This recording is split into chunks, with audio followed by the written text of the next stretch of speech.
Mimmo Fontana ha ribadito un concetto che aveva espresso già poche ore dopo la tragedia. Si è trattato, ha sottolineato, di un evento imprevedibile. L'evento è quello tragico, drammatico che quel 27 settembre di 3 anni fa distrusse una famiglia di Aragona.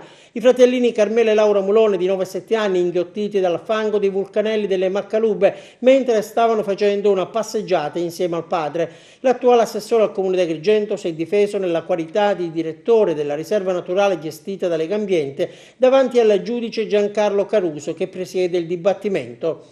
Ogni anno, ha aggiunto Fontana, scriveva una relazione alla regione proprietaria della riserva naturale sollecitandola a prevedere il finanziamento di un monitoraggio. Ci è stato sempre risposto che non c'erano le risorse finanziarie e in effetti mi rendo conto che sarebbe stata una cifra molto elevata.